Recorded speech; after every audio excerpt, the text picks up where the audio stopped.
Добро утро! Това е Насреща с мен, Люба Колезич по TV7. Днес ще си мерим аурите.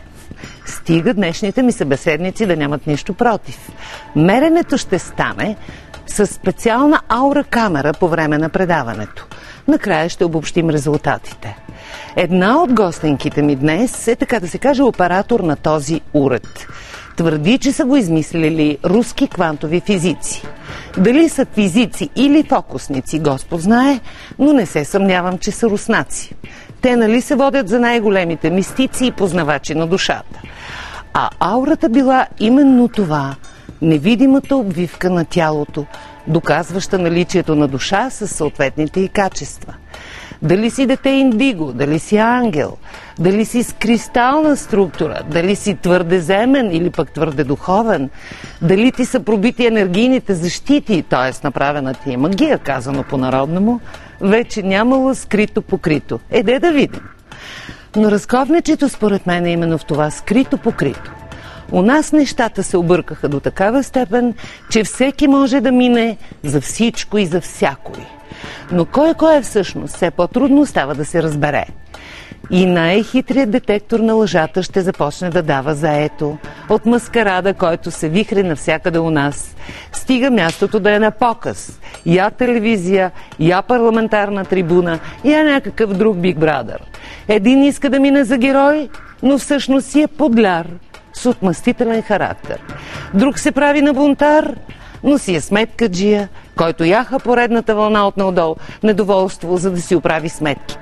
Трети се пъчи, че е най-големия демократ, но когато не му изнася, първи ще ти запуши устата с парцал.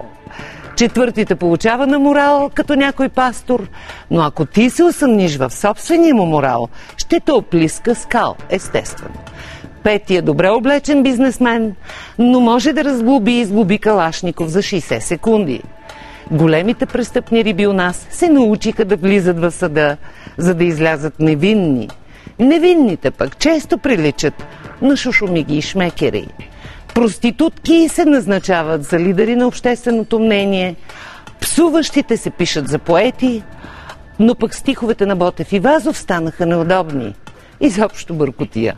Наистина вече не вярвам, че съществува полиграф, който да излезе на глава с нашите бакии. Вярвам, приятели, във времето. Той е българският Господ. Само то за сега е годно да сваля маски и да раздава правосъдие у нас. Въпросът е как да свикнем с понятието късно. Из глагола чакам. И как до деня на поредната равносметка да не загубим сетивата си за лъжа и за истина. Може би вместо да търсим помощта на самозвани екстрасенси, сами да развием уменията на екстрасенси, с умствени упражнения най-вече. Да си измерим аурата ли? Да сложим във ред собствените си енергии ли? Да се учим да отговаряме за собствените си постъпки ли? Та да ни е по-лесно да търсим отговорност за действията на онези, на които сами сме дали власт. Предлагам ви всеки да си избере отговора. А ние сме готови да ви предложим въпросите. Затова сме на среща. Можете да се включите в задаването на въпросите на страницата на предаването ни във Фейсбук, но моля ви, не псувайте. Ето какво ще гледате днес. Продължаваме разговора за демокрацията и заплахата от диктатура с Доброслав Димитров от ГЕРБ и с Антон Кутев от БСП, но междувременно техните резултати от измерването на аурата им с аура камера, ръководена от Неда Терзиева, са готови. Искам да чуем кой е според уреда на Неда Терзиева. Здравейте! Това е първата снимка, която е на Доброслав Димитров. Неговата аура свети в бял цвят, която означава, че той е един вид ангел от новата така наречена шеста раса, индиго всъщност, с много силна развита интуиция, много силно развита пета чакра, говорене на истината. Другата снимка е на господин Антон Кутев. Неговата аура е в оранжево-червен спектър, което означава, че той е много земна същност, силно прикрепен към земята, с така силно, много силни земни енергии, бих казала, докато двамата са тотално различни в своите аури и в своите вибрации, които излъчват. Благодаря, Неда. Ние продължаваме разговора с двама идеологически и човешки антиподи. Адвоката на народа Константин Пенчев, човекът, който застрашава спокойствието и недосегаемостта на важни институции, как се казва, не си връзва гащите. Сега, кажете, Неда, кажи, каква е аурата на господин Пенчев? На нашия омбудсман аурата е в оранжево-жълт спектър. Личи си от неговата енергетика, че той има доста проблеми, с които се занимава така на доста земно ниво.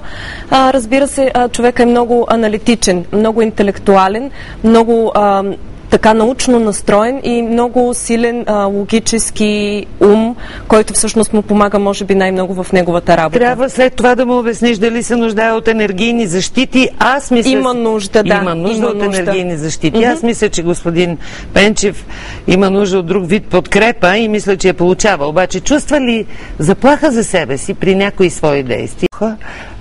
И веднага тук зад кадър станаха словесни престрелки. Сега минаваме към тях. Само Неда да каже каква е аурата на Георги Лозанов, каква е аурата на Соня Иванова. Бързо. Това е снимката на Георги Лозанов. Неговата аура свети в зелено, което е един много приятен цвят.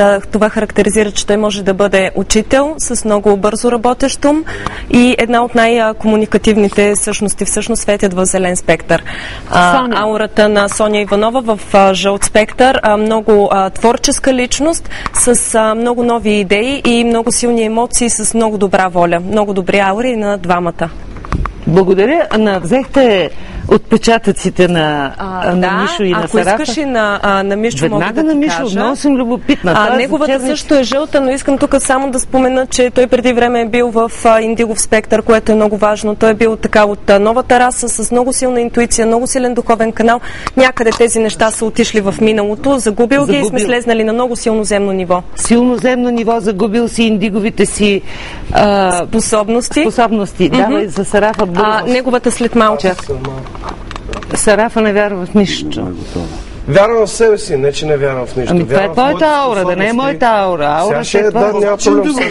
Ще ме стане интересно, защото бяха казали, че съм индигово дете. Някога си бил индигово дете, сега си загубил качествата на индиго, защото си се отдал на прекалено земни страсти. Добре, айде да минем към тази. Давайте сега. Защо този... Нека да му кажа нещо, защото много... Да обобщим с няколко думи. Защо това не е шарлатания, според теб? Да се мери аурата с този уред, измислен от руски квантови физици? Да, единственото научно доказателство всъщност. Хора като Ерас Молдашев, най-известният учен хирург в целия свят, работи с точно такава аура камера в заведенията си и всички всъщност пациенти първо минават през аура камера преди да се случи каквото и да било следващо. Това мисля, че е едно достатъчно така доказателство за всички твои зрители. Аз исках да си премеря за втори път аурата, за да видим дали няма да даде грешка и от дете индиго да се превърна в някой зелен бръмбър, но не успяхме, нямаме време. Също е хубаво, но твоята аура е индигова. Да знаеш, имаш снимки. Мисля, че и се усеща, това е много силната интуиция, която носиш.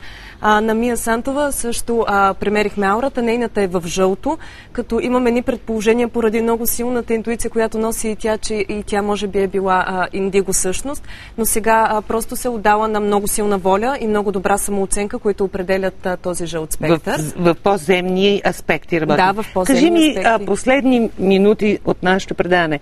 Защо да се мери аурата е полезно все пак? Какво ни носи това? Освен, че знаем, че имаме душа, пък ние си го знаем. Да, това е уред, на който всъщност ние може да видим вече абсолютно цветно на снимката дали имаме отрицателни въздействия по нас. Това е много важно. Когато не се чувстваме добре, това определено е проблем на нашата енергетика или на нашата психика. И това нещо се вижда първо на енергийно ниво и после вече почва да боли глава или стомах или каквото и да е друго. Това е научното доказателство. Вече няма нужда да ходим ходим по ясновидки, да ни гадае някой. Има уред, слагаш ръката, виждаш. И какво като научиш, че имаш отрицателни енергийни въздействия, които те карат да се чувстваш болен? В центъра ни работим с много добър екип от специалисти, които градат различни енергийни, уникални защити спрямо всеки човек. Аз знам, че искаше да кажем част от енергийните защити, но пак искам да повторя, че те се градат уникални спрямо всяка същност. Тоест, както човек е уникален и неговата аура не се повтаря никъде по света, така всъщност и енергийната защита трябва да бъде изградена спрямо него. Прекрасно. Това беше Неда Терзиева с уверение, че по аурата си можем да научим много за себе си, за своите болести и за нуждата от енергийни защити.